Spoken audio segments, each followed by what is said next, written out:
How much of a red ass is Philip? I mean, give me the behind the scenes here. I mean, because I love interviewing him. Yeah, I love his energy. His positive energy. It's incredible. He's got all those kids, his family life.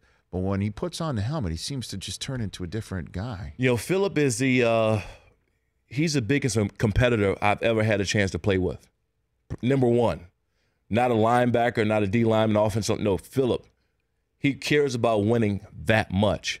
And everything he does and goes about his day is about winning.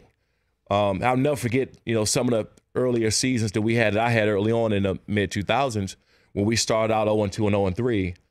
Philip would get us together and get everybody ready to run through a wall. I mean, he gave those type of speeches.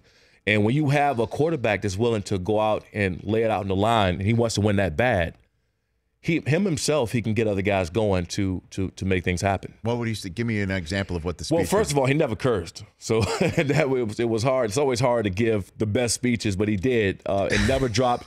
It's more effective if he dropped an F-bomb or something like that? I was this close from getting him to drop an F-bomb one time, and I thought I did, and I was going to be the first one to ever do it, and he didn't do it. And I knew that if I couldn't get him to do it, then it wasn't possible. So he never curses, huh? Never cursed, not one time. And that's what kind of weird, right? Because you hear people say these things about Philip, and obviously the opponents and fans and whatnot. Jay Cutler. Yeah. Right. But, you know, he has a whole bunch of jerking motion with his head. He's pointing his finger, but he's saying all positive things. And it really creeps you out. And so I don't know. He's just, you know, he's somebody that you can always count on being there no matter what. And long after his physical play, when he can't throw the ball down, you know, 60 yards, 70 yards down the field anymore, do these things, his drive and spirit to win and compete is going to take him much further. So when we see him, say, barking at his own sideline to keep the punt team from coming on, because it's 4th and 19, he still thinks he's going to make it, right? Or when we see him barking at Jay Cutler across the field, when we see him at somebody on another team, never once is it a curse word, is what you're saying? Not one time, ever. And Philip was at NC State when I was at the University of Maryland, which he never won against me, by the way. I just want to make that clear. Did you sack him? Did you? Oh, yeah.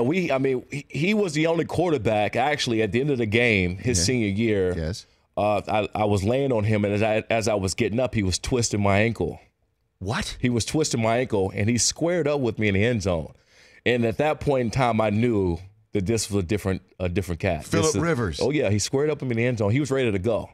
And so by luck of the draw, I get drafted by the Chargers in 2005, and I'm playing with this guy that I just finished squaring up in the end zone. But he's, just outside of him being a great football player, he's just a great person all around. Would you not agree, Chris? There's an argument as to whether Philip Rivers is a Hall of Famer. What would you say? There is an argument. I don't think there should be one. Because he's never won a ring. Well, Fouts is in. He never won a ring either. And Philip has broken all of Dan's records. You can't compare the years are just different. The game's different. The rules are different. I mean, but I understand what you're saying, Chris. But yeah, when this thing is said and done, I mean, Philip will have more than enough numbers to get in. It just matters of, I guess, the opinion of the board and whether he should get in or not, or whether he's going to be a first ballot. I'm biased, so I'm obviously going to say he should be in. Antonio Gates, he'll be another one at first ballot, and Lorenzo Neal. Best fullback to ever play the game. The Rich Eisen Show, weekdays at noon Eastern on Audience.